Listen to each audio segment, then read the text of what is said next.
시청자 여러분 안녕하세요. 네. 네, 오늘은 그 허이룩 TV의 허이룩 씨를 모시고 유미야 순번이 틀렸지. 자, 네. 박수 환영합니다. 안녕하세요. 허이룩TV의 허이룩입니다. 어제는 주희 유미 TV에 출연하게 돼서 감사합니다. 시청자 여러분 반갑습니다. 아우, 아니 근데 인사도 되게 네. 혁명적으로 합니다. 네. 혁명적으로 우렁차입니다. 네. 네. 아유 감사합니다. 성량이 되게 좋으세요. 네. 그럼 유미 씨 본론에 들어가야죠. 네, 오늘은 그 저희가 다른 채널에서는 많이 다뤘었는데 저희가 한 번도 얘기를 안 했던 월북자, 뭐 이번에 월북자가 생겨서 개성으로 해서 가네. 그 사람이 있긴 하지만 그 전부터 원래 있었잖아요. 그래서 그쵸. 우리가 전체적으로 간략하게 네. 또 우리 허이룩 씨가 또 얼마나 또 아는 게 많습니까? 네, 뭐 그래서 저야 뭐 특별히 예. 저희가 특별히 모셔서 네. 이제 이야기를 해보려고 합니다. 근데 나는 여기서 이륙 씨한테 물어보고 싶은 게 예, 예. 있어요. 근데 왜 월북을 할까요? 아 저는 우리도 뭐 같은 탈북자인데 잘 모르겠어요. 저희 경력으로 간단하게 소개 말씀드릴 네. 것 같으면 북에서 음악을 전공한 사람인데 또 군대도 갔었고 네. 그리고 저희 집안 자체가 다 보위부 집안이에요. 아. 그리고 지금 현재 그 어느 도의 주요 직책에 저희 사촌 형들도 지금 현재 다 근무를 하고 있고 하다 보니까 서당계 3년이면 뭐도 한다고. 풍어를 예. 읽는다. 네. 그래서 네. 저도 보위부 집안에 있다 보니까 수사 아닌 수사 쪽 그다음에 그렇죠. 그런 걸 조금 알았어가지고 네. 저는 북한으로 돌아간 사람들 중에 제 발로 간 사람은 없다고 생각합니다. 그러니까 일부 언론에서나 모든 유튜버들이나 다른 소재를 보면은 북한에서 생활을 건전하지 못했고 군대도 안 갔다 오고 이런 청년이 남쪽에 그냥 불빛만 보고 넘어왔다고 걔 원래 탈북할 땐 그랬더라고요. 그랬던 친구가 남쪽을 잘만 산다고 이렇게 생각했었던 이 남조선이 와 보니까 경쟁 사회에서 적응하기가 힘들어서 그렇죠. 결국은 범죄까지 저지르고 북한으로 갔다라고 이렇게 소재를 다루고 있는데 그 지금 언론에서 말하는 네, 그렇죠. 모든 언론에서. 유튜버들이고 언론이고 그렇게 생각하는데 저는 그렇게 생각을 안 해요. 와. 우리가 분계선 요 몇 킬로를 넘지 못해서 대륙을 돌아서 다 들어오지 않습니까? 그렇죠. 그렇죠. 그러면 이쪽을 통해서 넘어온 사람들은 그 분야에 복무를 하든 군복무를 하든 군인들이거나 아니면 그 바다 업종에 종사를 하는 어부들 정도밖에 없어요. 왜냐하면 완벽하게 이 DMZ를 알아야만 넘어올 수가 그렇죠. 있거든요. 맞아요, 맞아요. 모르면 도덕주도 근데 못하잖아. 내려오는 것도 그렇게 힘들게 목숨 걸고 그 사람들은 한두 시간을 위해 우리가 돌아온 10년이라는 세월을 사투를 벌리면서 넘어와요. 그렇죠. 네. 그렇죠. 그런데 그렇게 힘들게 내려온 길을 다시 올라간다? 그거는 뭐냐면 남북한 최전방을 다 뚫고 왔다 갔다 한 거예요. 그러면 이 친구가 여기서 예를 들어 범죄를 저지르기까지 했다는데 그 친구가 북에서 20년 세월 살았는데도 과연 북에 대한 실상을 모를까요? 압니다. 그렇죠. 알죠. 남쪽의 교도소는 호텔입니다. 그렇죠. 맞아요. 비켜죠. 네. 저질러도 여기서 범죄를 저지르고 감옥에 들어가 살다 나오는 게 훨씬 나아요. 그럼요. 그러나 우리 3만 5천 명이나 북에서 탈북을 할 때는 그게 과연 정상적인 국가이고 과연 사람이 살 수 있는 곳이어서 우리가 탈북했을까요? 아닙니다. 그렇죠. 생각해 보십시오. 우리가 저기로 가라고 하면 누가 갈 사람이 있습니까? 안 갑니다, 저희는. 맞아요. 그러면 그래- 그래서 저는 이렇게 생각을 해요. 이 친구는 내려왔다 다시 올라갔어요. 그것도 분계선을 뚫고 내려왔다 분계선으로 올라갔잖아요. 예. 그거는 저는 이게 임무를 받은 전문 간첩이 아니면 저는 그렇게 할 수가 없다고 봐요. 그러니까 저번에도 그 예. 다른 방송에서 저랑 같이 할 예, 때 예. 그렇게 말씀하셨잖아요. 근데 저는 그 말에 일반적인 사람으로 생각했을 때는 확 와닿지는 않았어요. 왜냐면 나도 지금 간첩이라는 게 간첩이라고 하기에는 애가 너무 어리숙하지 않나? 그래서 원래 간첩이 원래 어리숙한 게 놉니다. 간첩이 와. 똑똑하게 안 놀아요. 그러면 유미하고 저하고는 똘망똘망하니까 간첩은 아니구나. 그렇죠. 언니 그렇죠. 미안이 되네요. 여기서 예. 내가 엄청 원래 똑똑하네. 간첩들은 그 은밀하게 위대하게 영화 봤죠. 봤어요. 임무가 바보예요. 임무가 바보 역할이에요. 설득력이 또 있어요. 설득력이 아니라 설득력 있는 거죠. 죄송합니다, 여러분. 임무가 바보 역할이고 그 영화에서도 보면은 간첩 임무를 받고 내려 첫 임무가 그 옆에 노랑머리 친구가 네. 엘렉기타를 배워서 오디션에 합격하는 게 그 친구의 임무예요. 그 영화지 않아요? 영화는 영화는 그렇지. 현실을 많은 조사 과정에서 현실에 그쵸. 가깝게 영화를 만들어야 모티브가 사람들이 있는 예. 거지. 그런데, 절들이네 자꾸. 설득력. 이제부터 설득을 하지 마세요.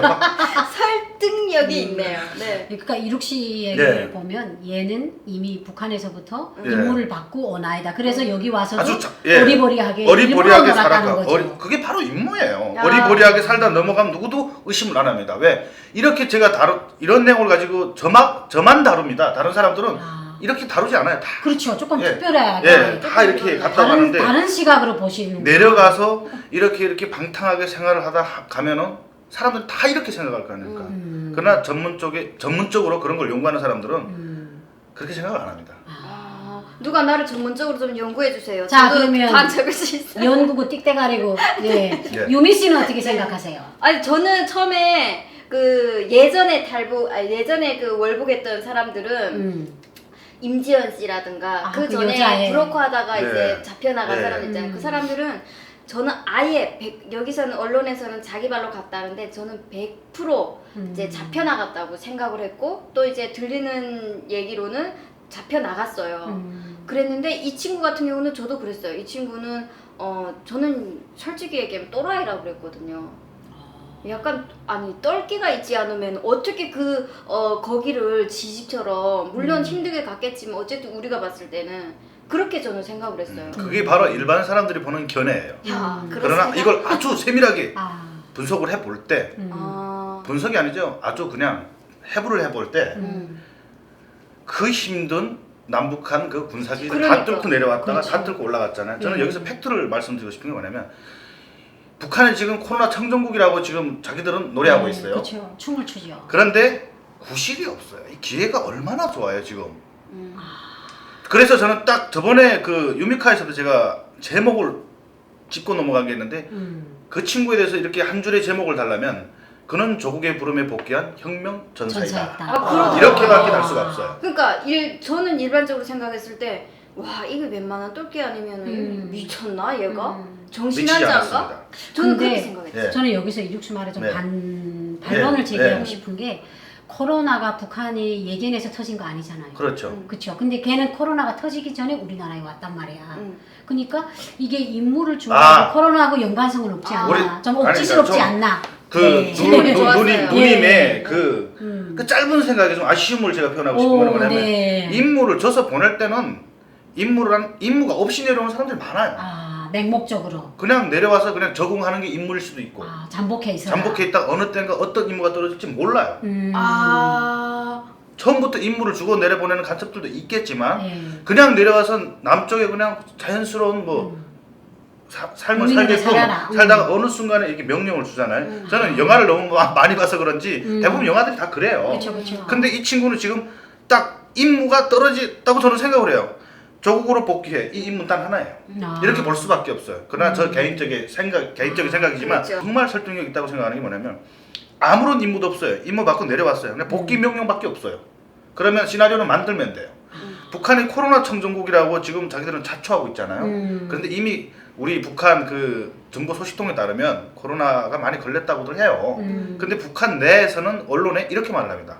코로나 청정국이라고 단 한 명도 안 걸렸다고. 그렇죠. 네. 그런데 이게 수습이 안 될 정도로 지금 퍼져나가기 시작을 한 것 같아요. 그러니까 들어와. 얘 코로나 안 걸렸었어요. 갈 때까지. 그렇죠. 예? 멀쩡한 애가 그렇대요. 넘어갔어요. 그렇대요. 근데 얘를 코로나 걸렸다라고 이렇게 판정을 내리면 개성시 봉쇄했다고 하더라고요. 예. 저는 제 개인적인 의견이다만 만만한 남조선에다가 그냥 날래 개성시 그냥 코로나 비용 전부 다 부담하라.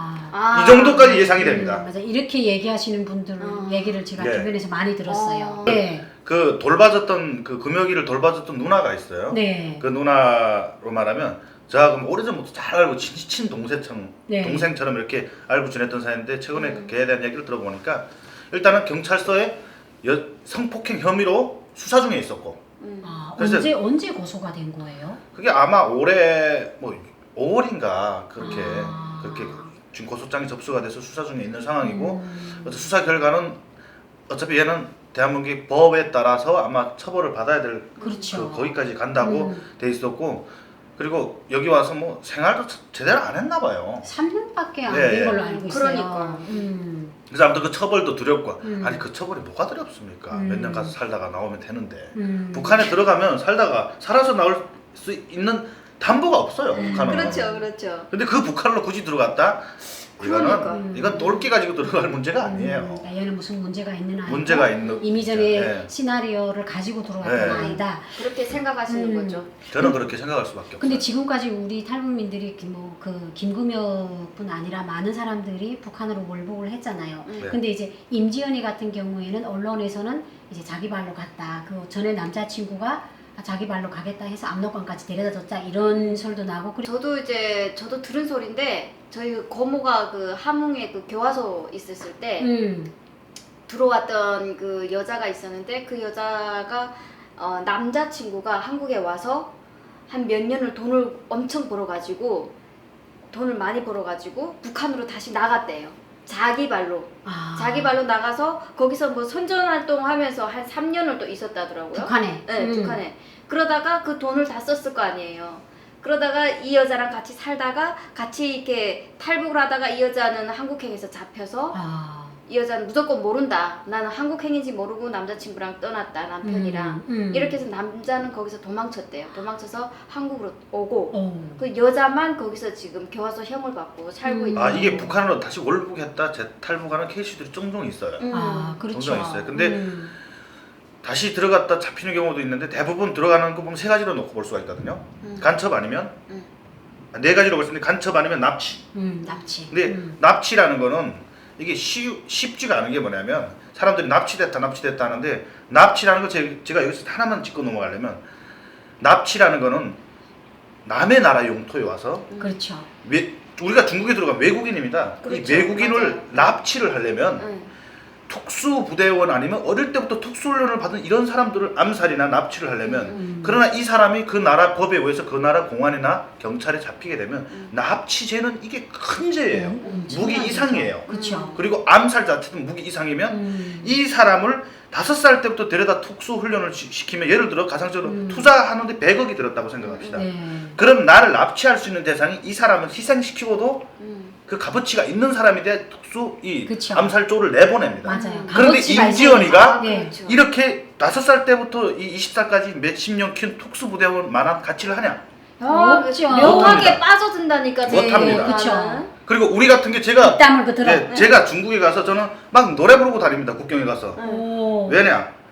저를 잡으려면 거기서 누군가 넘어와서 암살이든지 뭐든 해야 될 거 아닙니까? 그렇죠. 근데 저는 그만한 값어치가 없기 때문에 그런 요거는 내가 이해해요. 특수부대원의 그 키운 투자에 저하고 바꿀 수 있는 값어치가 없기 때문에 맞아요. 저는 안 잡아요. 저는 그거 이해해요. 저는 안 잡아요. 중국에 가서 나는 탈북자다 안 뭐 이렇게 잡아가요. 노래한다는 거예요? 예, 저는 제 친구들이 중국에 가니까 한국에 좀 트라우마가 조선족 분들이 한국에서 좀 트라우마가 있다가 들어가신 분들은 한국 사람 되게 안 좋아하더라고요. 그래서 제 친구들은 북조선에서 왔다 그래.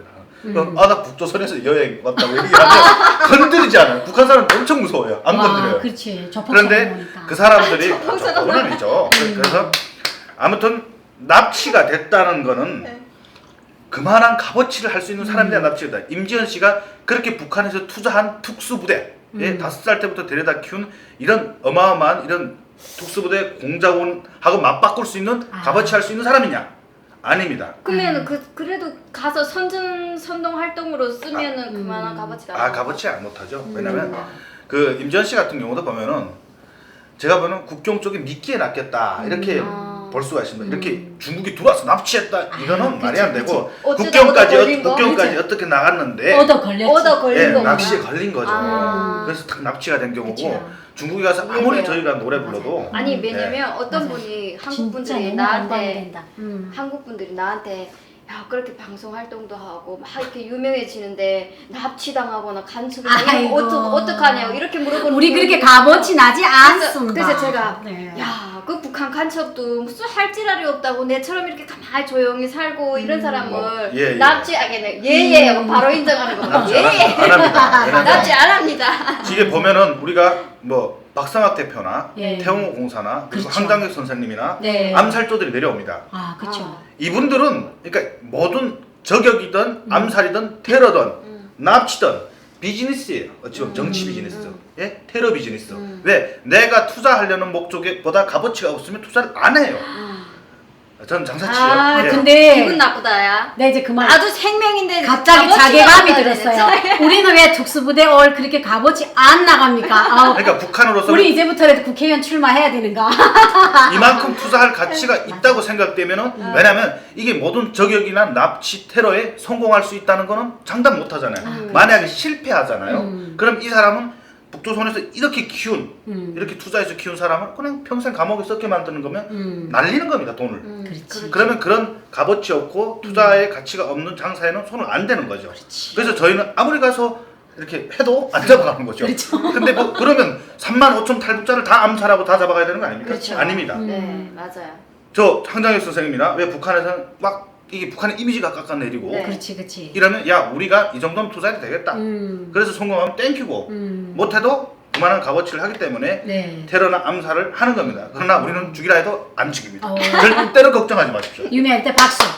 공감했을 때는 박수. 네. 자, 그럼 이쯤에서 우리가 하재를 좀 바꿔서 네. 네. 우리가 북한에 있을 때 월북자들을 많이 봤잖아요. TV에서 막 그지 같은 남조선에서 사람 이하의 천대를 받으며 살았습니다. 이런 기자회견을 보고 이민반에서 강연재간까지 나왔단 말이에요. 네. 근데 그거 봤을 때 그러니까 지금이 아니에요. 네. 허이룩 씨가 북한에 있을 때 예, 예. 그런 월북자들의 기자회견을 보면서 어떤 생각이 아유 전 오늘은 이런저런 얘기로 허이룩 씨랑 함께 얘기를 해봤습니다. 시청해주셔서 감사합니다. 감사합니다. 다음에 또 또 만나요.